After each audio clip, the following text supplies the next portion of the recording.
Muy bien, ya estamos de regreso, pues con la novedad de que Facebook hizo las suyas otra vez y me botó la transmisión. Voy a tratar de traer canciones. De hecho, no creo que haya sido Facebook. Yo creo que fue allá los que están preparando la celebración del 4 de julio. Dijeron, este güey puso una canción que está hablando mal de nuestro país. Bótalo, güey, bótalo. Y pues ya, me botaron la transmisión. Sin embargo, pues aquí estamos otra vez. Voy a ver ahorita si rescato todavía la primera parte porque a veces no me deja. Y si no, pues ya saben que el podcast lo pueden escuchar el día domingo en punto de las 7 de la noche. Viridiana, creo que no me escuchaste, te saliste antes de que lo comentara, pero bueno, este programita va dedicado para ti, feliz cumpleaños. No comenté tu edad porque yo sé que la edad de una mujer no se puede, no se debe de decir, sin embargo, pues feliz cumpleaños, espero que te esté gustando el programa de hoy. Nos quedamos en que se logra ya finalmente esta firma de declaración de los Estados Unidos de Norteamérica. ¿Y qué es lo que sucede después de esto? Bueno, después del 4 de julio de 1766, cuando el Congreso finalmente aprueba la declaración y de manera oficial para todo el mundo se crea este nuevo país, los Estados Unidos de Norteamérica, aparecen en escenas nuevas pues problemillas que tendría obviamente a Gran Bretaña, no le cayó para nada en gracia. Y lo que sucede 2 años después, por allá el 6 de febrero de 1768, se firma un llamado Tratado de Alianza. En consecuencia, Gran Bretaña declara la guerra a Francia el 17 de marzo de 1771. ¿Por qué? Bueno, porque el Tratado de la Alianza establecía que en caso de que estallase una guerra entre Gran Bretaña y Francia durante las hostilidades de la guerra de independencia de Estados Unidos, se crearía una alianza militar entre, obviamente, Francia y Estados Unidos. Se combinarían sus respectivas fuerzas militares y los esfuerzos para mantener la libertad, la soberanía y la independencia de este nuevo territorio recién creado. Después de la firma del tratado, los franceses proveyeron nuevamente de suministros a esta nueva nación, con armas, municiones, uniformes, botas e incluso entrenamiento militar. Los británicos, que en aquel tiempo contaban, como les había mencionado, con la mayor flota marítima militar de la época, pero con la entrada de Francia en la guerra se verían forzados a reasignar tropas y unidades navales desde las colonias norteamericanas hacia Europa y posicionarse nuevamente. ¿Qué es lo que pasaría? Bueno, ocurre algo llamado el asedio de Yorktown en 1781, cuando más de 7,000 soldados franceses, comandados, valga la redundancia, por el conde de Rocheville, y 29 buques de guerra comandados por el marqués de Lafayette, con alrededor de 11,000 hombres. Esto culminaría con la rendición del ejército sureño de Lord Cornwallis, dando por terminadas las luchas armadas en el territorio de Norteamérica por el resto de la guerra. Algunas batallas se seguían librando, alrededor de 240 batallas más. Les comentaba al principio del programa que esta lucha de independencia se habla de que fueron 236. Algunas no se contaron. Si ustedes buscan documentales, si buscan en libros, en algunos les van a decir que la guerra de independencia de Estados Unidos fueron 236 batallas. En otros les van a decir que fueron 240 batallas. ¿Por qué oscila tanto el número? Porque algunas batallas fueron consideradas como demasiado pequeñas para cuantificarlas. Ahora bien, estas batallas se llevaron a cabo en Norteamérica e incluso en algunos países en algunos lugares que estaban ya comandados por Inglaterra, esto en el Caribe, en el Atlántico e incluso algunas de ellas en el continente europeo. Con el inicio de las hostilidades se hizo necesario para los rebeldes el reclutamiento de soldados que vivían como cazadores, como agricultores, e incluso se llevó a cabo un llamamiento por gente de color. Recordemos que en ese tiempo la gente de color era utilizada simplemente como esclavos, pero George Washington lanza una especie de, ¿cómo llamarlo? Pues sí, una especie de llamamiento del tío Sam, como lo haría en la Primera Guerra Mundial, y les dirían a la gente de color: si tú te unes a la lucha de independencia y sirves a la patria 1, 2, 3 años, vas a ser un hombre libre, es decir, ya no le vas a tener que llamar amo a nadie, y esto no solamente te va a dar libertad, sino te va a dar derecho a incluso comprar tierras, a convertirte en un terrateniente. Y en palabras de George Washington diría lo siguiente: hemos reclutado un ejército de generales que no obedecen a nadie. ¿Por qué no obedecían a nadie? Bueno, porque no tenían un entrenamiento militar tal cual. Les comentaba que muchos de ellos se habían enlistado por los sueños de libertad, pero muchos de ellos ni siquiera habían visto un arma de fuego en su vida, mucho menos escuchó el estruendo de un cañón en plena batalla. Las primeras batallas por esta lucha sería la de Bunker Hill, en la cual participarán alrededor de 2.200 a 2.300 soldados ingleses y unos 1.200 americanos, sin preparación militar seria. Ahora bien, de ahí vendrían las batallas de Lexington, la batalla de Concord, y para el 19 de abril de 1775, soldados ingleses salieron de Boston para evitar un alzamiento de los colonos durante la toma de un depósito de armas en la ciudad de Concord. Para mayo de 1775, un segundo Congreso Continental se congregaría, firmaría un nuevo especie de tratado. Y bueno, esto nos llevaría a la llamada la batalla de Bunker Hill en junio de 1775, en la cual los colonos con el levantamiento estaban perfectamente protegidos, es decir, estaban prácticamente atrincherados, vamos a llamarlo así. Cuando los británicos asaltaron la colonia con 2.000 efectivos, los colonos no se fueron hacia atrás, resistieron aunque eran un número menor, lo cual haría que el general Israel Putnam, en ese momento que estaba a cargo de las fuerzas revolucionarias, mientras que el general de división William Howe mandaba en las fuerzas británicas. La batalla fue conocida como María de la Colina Bunker, y la mayor parte de la lucha se desarrollaría realmente a las cercanas de lo que se llama Brick Hills. El objetivo de Howe fue el de sitiar el lugar, no tuvo éxito, y esto los llevaría a otra gran batalla, la llamada la batalla de Saratoga en 1777, la cual sería la primer victoria gloriosa por los colonos para esta independencia y que encaminaría la guerra a su favor. Para en 1778 se llevaría a cabo la acampada en Valley Fork, a unas 20 millas de lo que hoy se conoce como Filadelfia, donde las malas condiciones colocarían en crisis a las tropas de Washington, es decir, los rebeldes o los independentistas. La falta de alimentos, de ropa y de refugio, a eso súmenle un crudo invierno, obstaculizaría los caminos que resultarían uno de los retos más grandes de una campaña militar.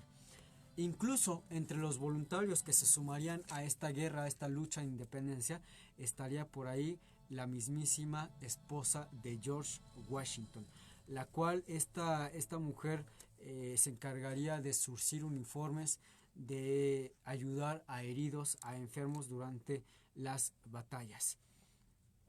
Ella sería también quien mostraría una especie de insignia, sin tenerla obviamente puesta sobre sus ropas, de resistencia.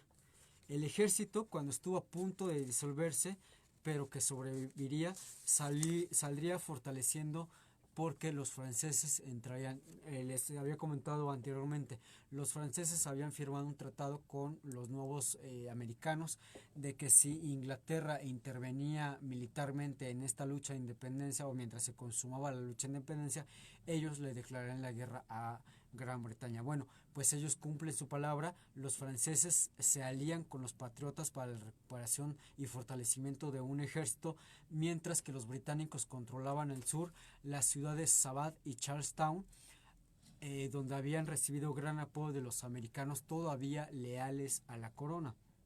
Ahora bien, cuando se obliga o se trata de obligar a todos los colonos a apoyar la corona bajo la pena de sufrir represalia, Los ingleses, bajo el mando del general Charles Cornwallis, dejaron las batallas en el sur para dedicarse a recuperar a Virginia, ya en manos de los nuevos patriotas.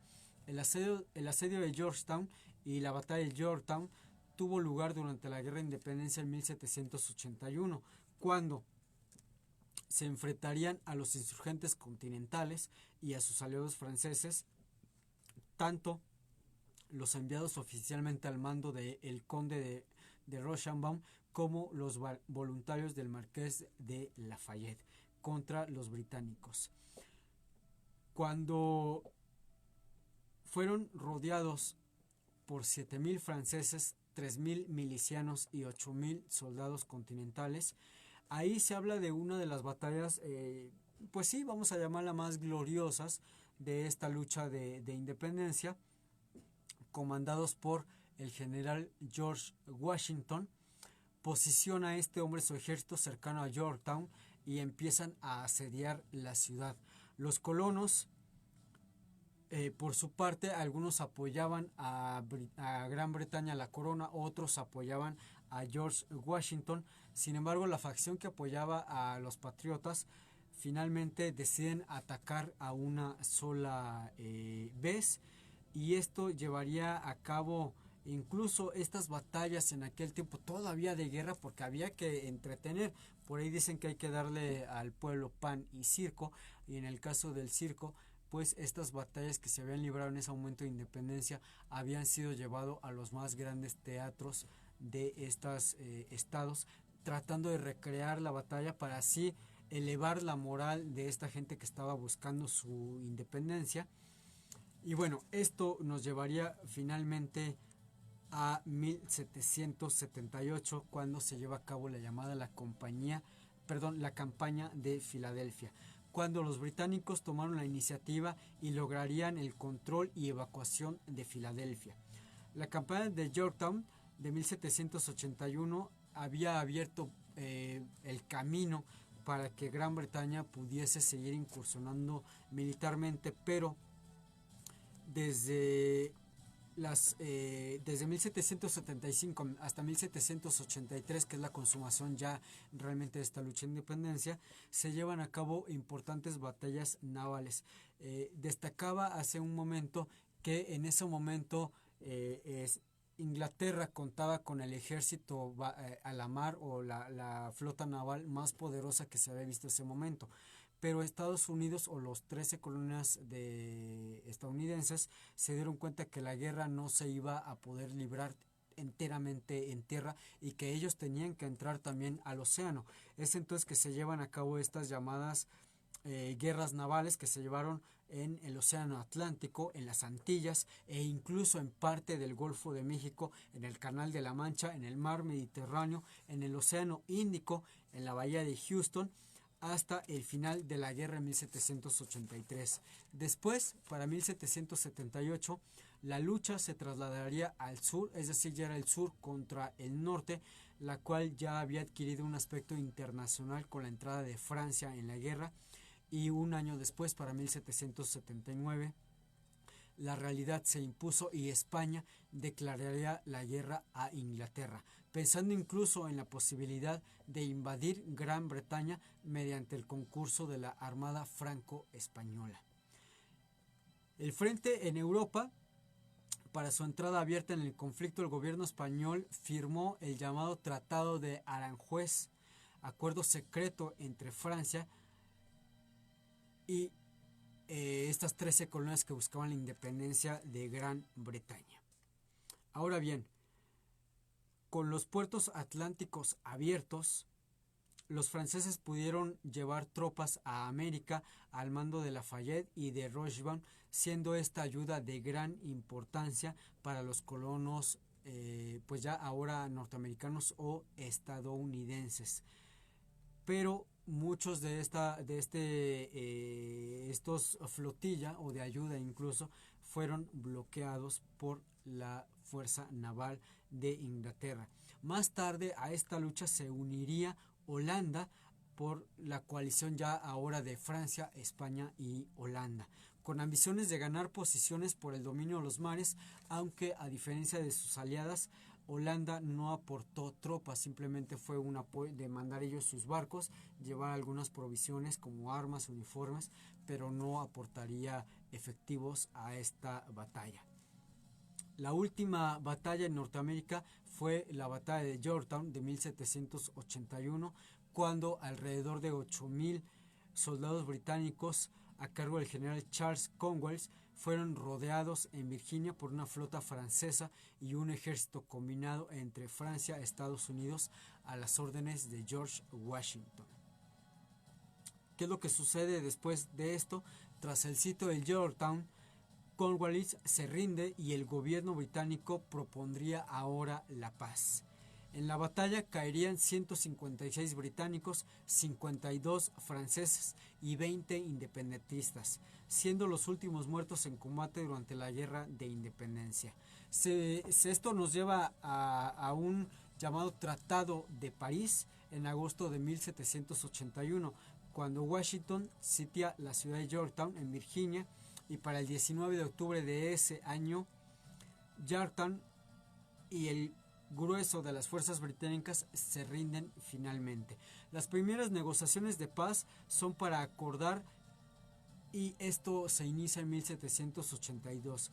Para casi un año después, el 3 de septiembre de 1783, se firma el definitivo llamado Tratado de París. El Tratado de París entre Gran Bretaña y la nueva nación de América del Norte propondría en primera instancia poner fin a la guerra y que se consumara finalmente la independencia de los Estados Unidos. El hecho de que Gran Bretaña perdiese todas las posesiones en el continente americano del sur, parte de Canadá y al norte de la Florida, hacía imposible un desenlace militar favorable para Gran Bretaña.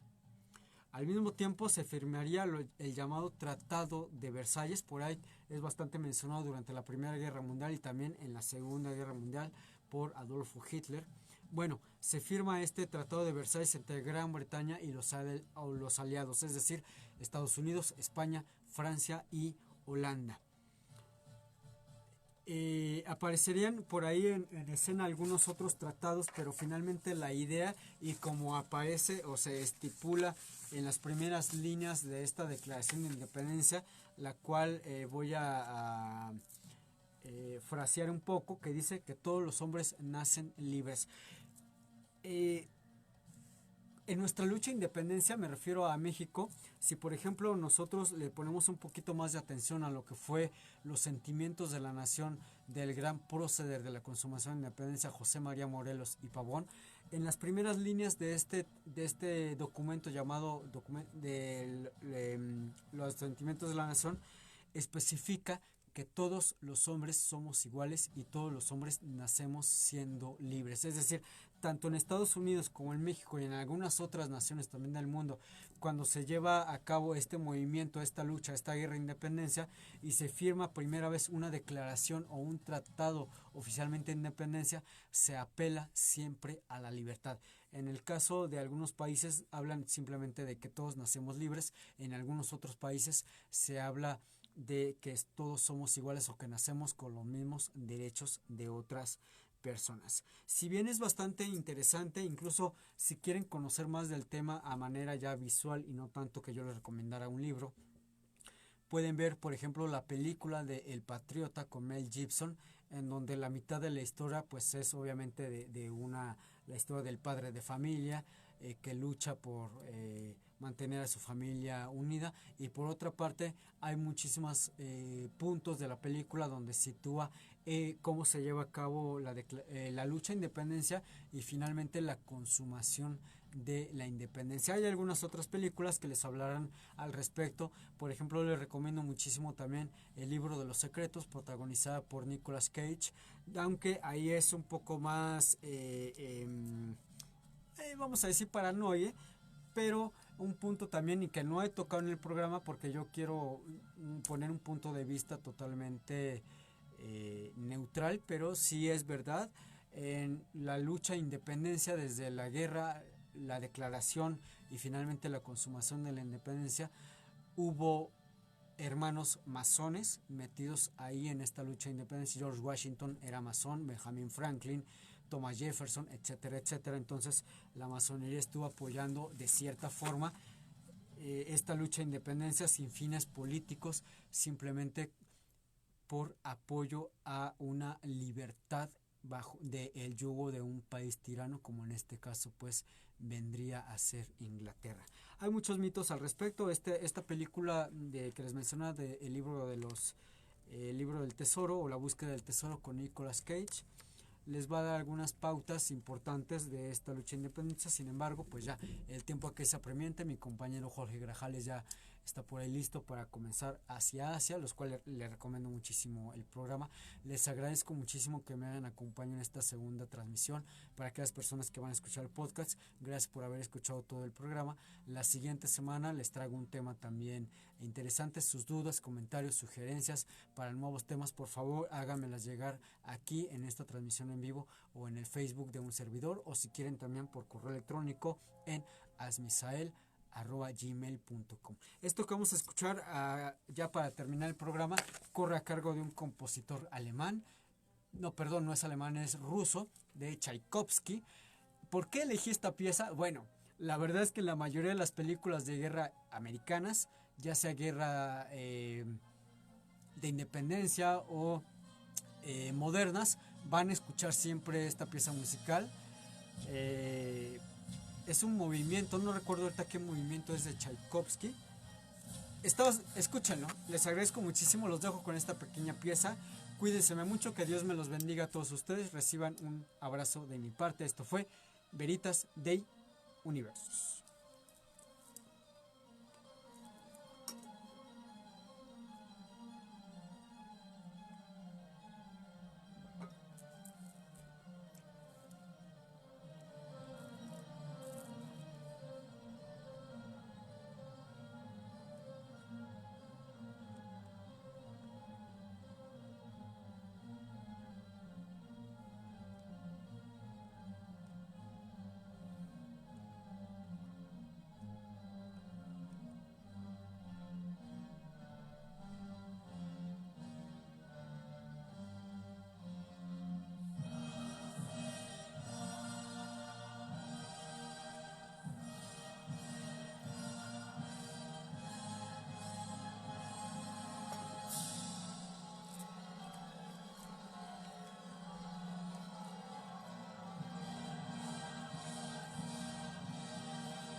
¿Les suena conocido? Yo creo que lo han visto en muchas películas esta parte.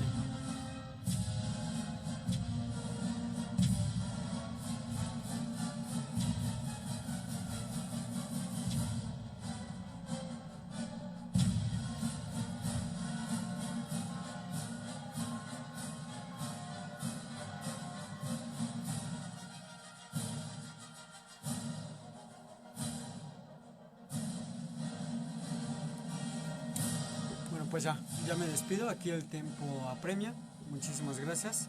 Si quieren la obra completa, les dura 13 minutos, pero la verdad es que es una pieza muy hermosa. El tiempo ha terminado. Te espero la próxima semana a la misma hora para continuar con nuestro aprendizaje.